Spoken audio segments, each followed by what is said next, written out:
A live de hoje vai ser muito simples. Vocês sabem que a gente sempre anda naquele impasse de saber qual é o tema que vai se aplicar numa live. Mas na live de hoje eu acabei por decidir, por repetir uma aula. Não é bem repetir, mas é dar continuidade a uma aula que eu comecei no curso aqui da Casa da Caridade.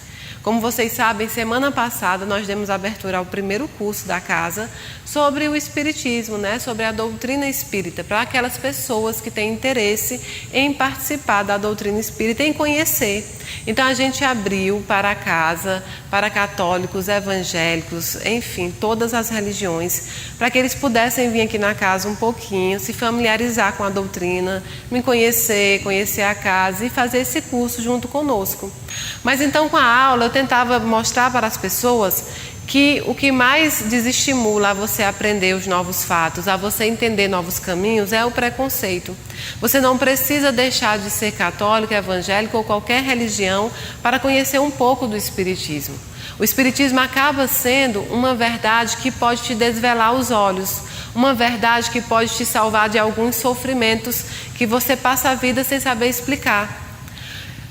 Na realidade, a gente nunca sabe explicar o porquê da passagem, da vulgo morte, O porquê que seu filho morreu, porquê que meu marido morreu, porquê o Covid levou, Assim a gente sempre se pergunta. E algumas religiões deixam muitas lacunas para essa explicação. A simples explicação de que porque Deus quer, muitas vezes não é agradável aos olhos daqueles que estão sofrendo. Acolher um coração que está sofredor apenas dizendo porque Deus quer, é querer receber de resposta a seguinte questão de ser Deus um Deus vingador, um Deus que não tem cuidado com seus filhos porque Ele quer a morte. E o Espiritismo vem para explicar isso, que Deus não quer morte, que Deus não quer sofrimento, Deus não requer isso de nós, Ele requer aprendizados. E é daí porque algumas religiões dizem que nós aprendemos ou pelo amor ou pela dor. É a lição que é repetida durante encarnações para que a gente aprenda. E aí você pode estar se perguntando agora, mas que lição dolorida, que lição sofrida. Mas as lições são assim, se elas fossem fáceis e agradáveis, a gente não conseguiria ultrapassá-las, a gente não daria valor a ultrapassá-las. Então o Espiritismo vem sim como uma grande revelação para abrir os nossos olhos, para nos mostrar que existem outras explicações, outros caminhos, e tudo isso coadunado com o amor, com a paciência, com a resiliência. Hoje em dia está muito normal que a gente fale sobre gratidão e sobre amor. A coisa mais normal do mundo é o eu te amo e gratidão. Porque muitas vezes nós colocamos isso em palavras e nós não sabemos sentir, na verdade, o que é que acontece. No momento que você fala gratidão, o que você está tentando dizer muitas vezes é obrigada. É simples assim. Mas você usa gratidão. E essas palavras de forte significado têm perdido o momento certo de se usar. O Espiritismo vem para te mostrar exatamente isso, exatamente como você ser grato no momento de sofrimento. Porque você ser grato no momento de felicidade, no momento de grandes conquistas, é tranquilo, é normal, é bom. E no momento de sofrimento, no momento da partida de alguém, no momento da perda do emprego, no momento em que uma pandemia acomete o mundo inteiro para nos ensinar uma lição duríssima, será que somos gratos? Nós somos gratos pelos momentos que nós passamos com aqueles que partiram? Ou no momento nós somos só sofredores pela ausência física? Vocês já pensaram que muitos dos entes de vocês que já partiram poderiam ser de outras pessoas? O seu filho poderia ser meu filho, filho da Fernanda, filho de qualquer outra pessoa. Mas Deus te coloca na tua vida com um objetivo específico. O momento que ele parte não está nas tuas mãos. O momento que ninguém parte está nas mãos próprias, nem dos parentes, nem dos amores. Está em todo um mistério que a gente vem desvelando nos estudos e agora abraçado com a ciência. O que é importante, e nessa palestra também o que eu quis demonstrar para vocês, é que se faz necessário abrir a cabeça, abrir a mente, expandir a consciência, a se aprender de um tudo. Você não pode criticar o que você não conhece, e até para criticar o que você conhece, você precisa ter bases e fundamentos. Mas na realidade, eu digo para vocês abrirem a cabeça e a consciência, não é para crítica, é porque com isso você expande a inteligência, o conhecimento e o espiritual. É tão bonito ver quando você começa a reparar que você é um ser espiritual, né?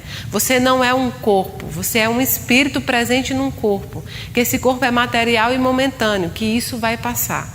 Quando você começa a aprender a lidar com você mesmo como um ser espiritual, muitos dos seus problemas diminuem e alguns até se esvaem de vez.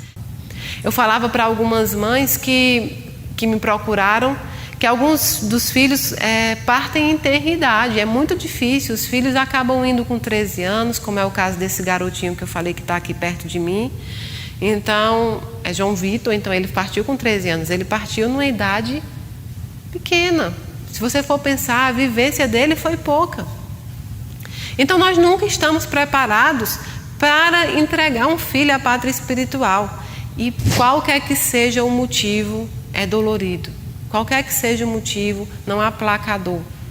Então, o que é que a gente está ensinando para os nossos filhos, para que eles levem também para essa pátria espiritual? Porque se a gente ensinar só, seja bem sucedido, seja médico, seja isso, seja aquilo, e ele desencarnar com 13 anos, ele não vai conseguir cumprir esse objetivo que você queria dar. Mas você deu amor, você deu carinho, você ensinou, você mostrou o caminho, você disse, olha meu filho, tem um Deus que te ama muito e eu vou sempre te amar, para a minha eternidade eu estou aqui. Então é isso, você ensinou o que ele deveria aprender. E quando ele partir para a pátria espiritual, ele vai levar os tesouros que ele angariou aqui, que foi os seus ensinamentos. Então eu sou muito feliz por poder trabalhar dessa forma, poder trabalhar dando um pouquinho de esperança às pessoas, dando um pouquinho de paz, dando um pouquinho de amor às pessoas, por elas entenderem que a vida continua. E aí eu vendo o Patrícia aqui, eu lembrei da história deles que eu falei para vocês que um dia eu ia contar. Eu não sou muito de ir a salão, quem me conhece sabe que eu não sou vaidosa. Mas eu apareço muito na internet e aí o meu mentor começa a dizer, ninguém é obrigado, minha filha, pelo amor de Deus. Se vocês pegarem os vídeos lá do Saison, quando eu estava no Sebastião Martins, gente, tem vídeo que eu falo, eu não acredito como é que eu ia daquele jeito.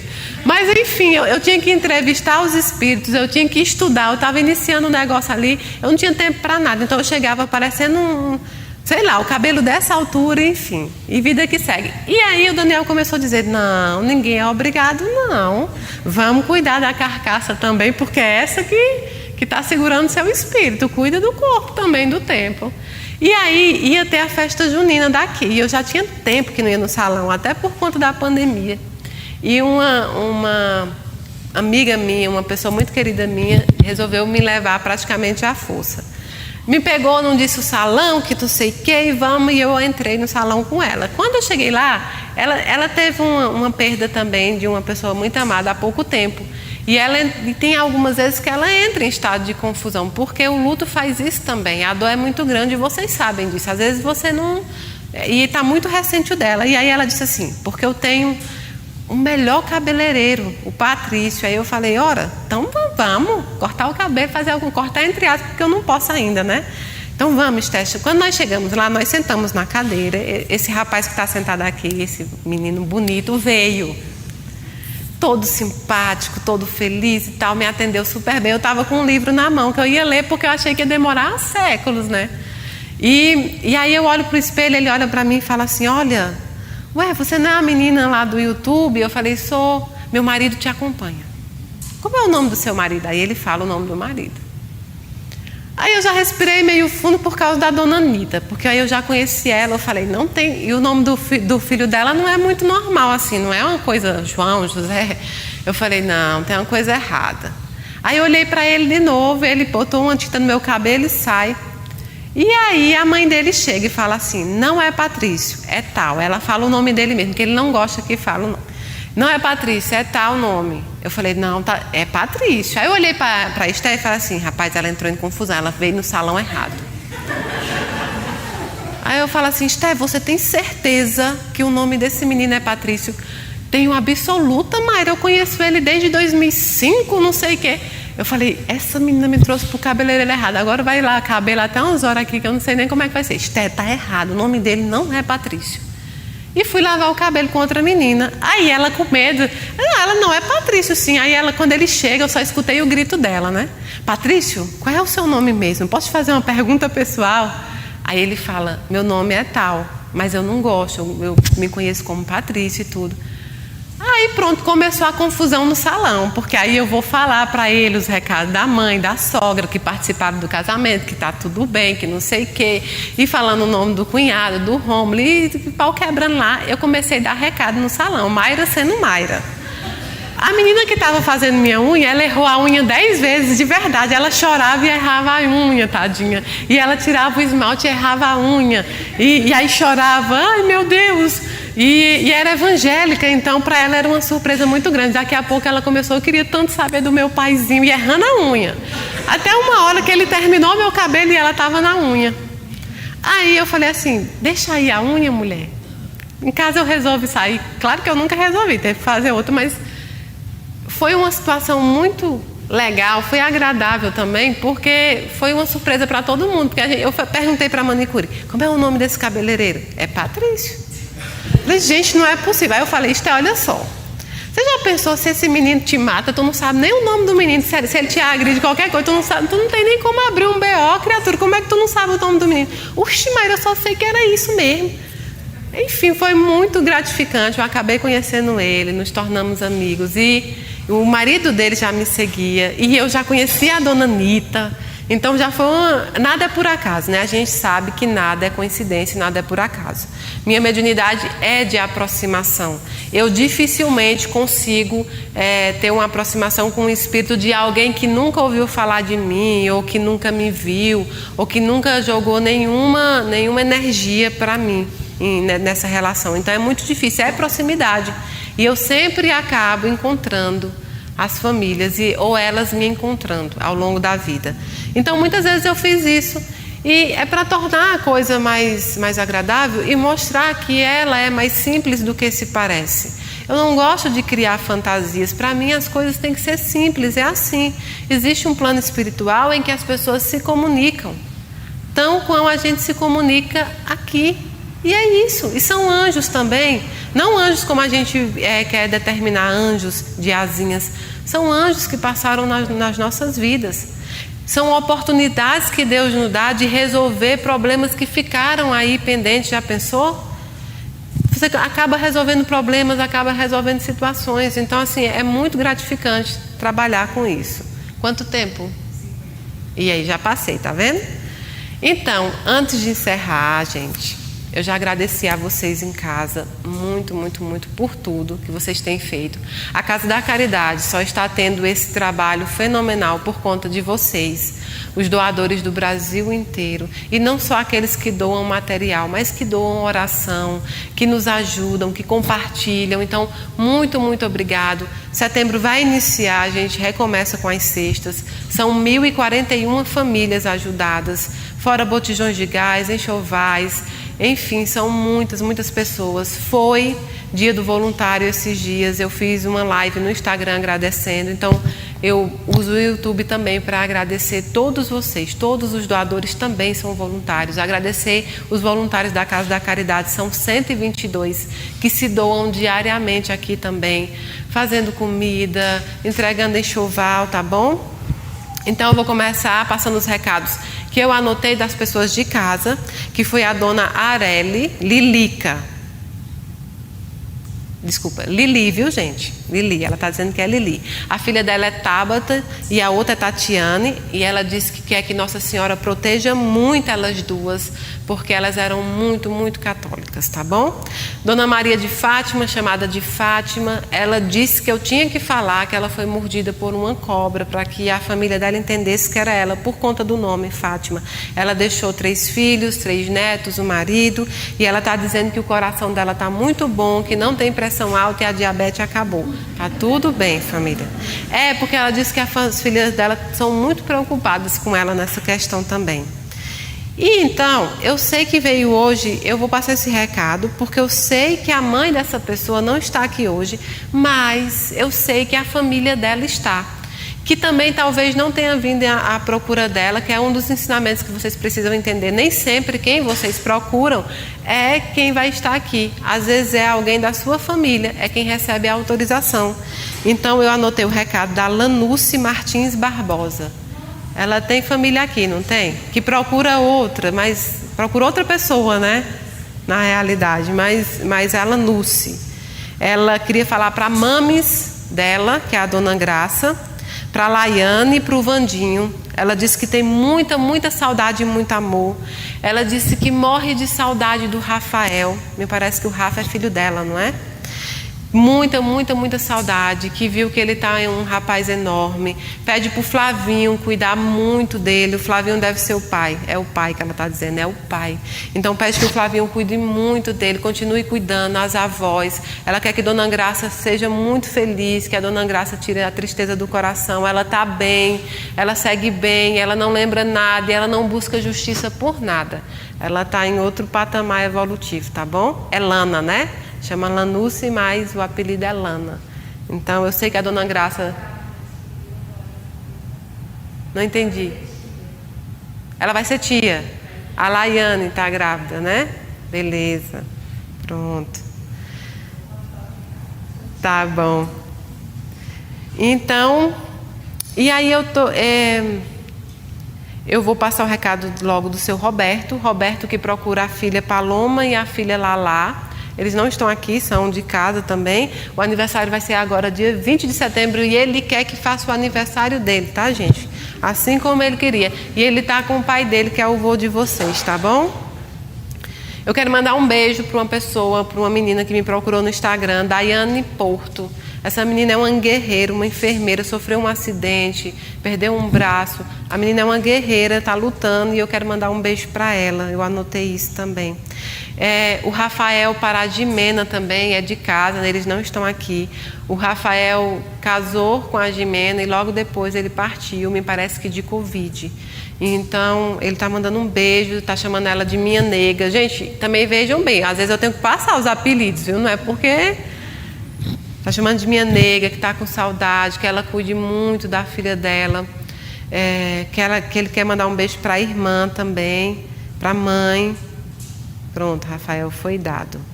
E estou com a Nath, a Natália também, Natália Irigaray. Nossa, seu nome é Nath, ela está dizendo que é Nath. Que amava as viagens feitas com a mãe dela, que até hoje ela assiste a mãe dela.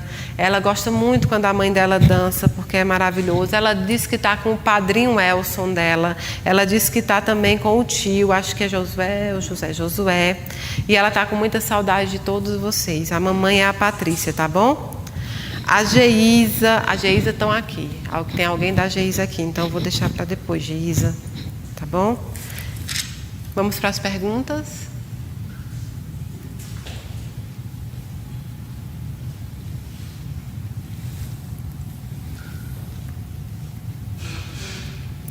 Regiane Furlan, um beijo, Regiane. Mayra, o Espírito sente quando acendemos uma vela em casa? Pronto, essa questão da vela é muito saudável de perguntar, porque existe todo um preconceito com a vela, principalmente quando você reafirma a doutrina espírita, quando você diz que é espírita como eu.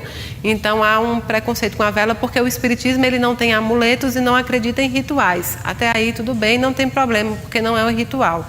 A vela, para mim, Mayra, é uma simbologia de luz. É como se eu estivesse dizendo para os espíritos, os meus amados, os meus amigos, que eu estou desejando muita luz, muita energia boa, muita energia amorosa. A vela, para mim, representa como se fosse um alarme que soa no relógio, uma lembrança. É como se eu estivesse demonstrando para eles que eu, daqui desse plano, estou conectada com eles e lembrando deles.